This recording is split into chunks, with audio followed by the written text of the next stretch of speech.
রাজধানীর হোটেল সোনারগাঁয়ে আক্রমণের মুখে স্বাধীন সাংবাদিকতা ও গণমাধ্যম শিরোনামে মতবিনিময় সভার আয়োজন করে সংবাদপত্র মালিক সংগঠন news papers owners association of Bangladesh. এতে গণমাধ্যমের প্রতিনিধিসহ রাজনৈতিক দলের নীতি নির্ধারকরা অংশ নেন। আলোচনায় বিএনপি মহাসচিব মির্জা ফখরুল ইসলাম আলমগীর বলেন, ছাত্র জনতার অভ্যুত্থানের পরেও গণমাধ্যমের উপর আক্রমণ দুঃখজনক। যে কোনো হঠকারী সিদ্ধান্ত জাতির জন্য ক্ষতিকারক বলেও মন্তব্য করেন তিনি।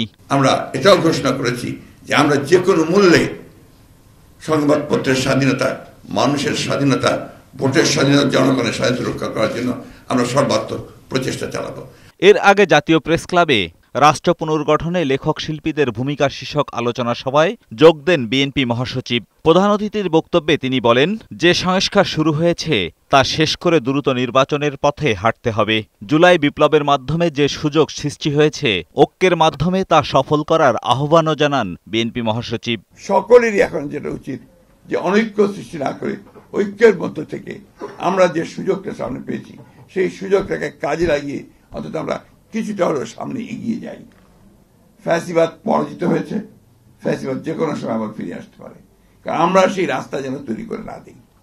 আজকে আমরা দুর্ভাগ্যজনকভাবে এমন কতগুলো কাজ করছি যে কাজগুলোর মধ্য দিয়ে কিন্তু ফ্যাসিবাদের ফিরে আসার সম্ভাবনা অনেক বেড়ে গেছে।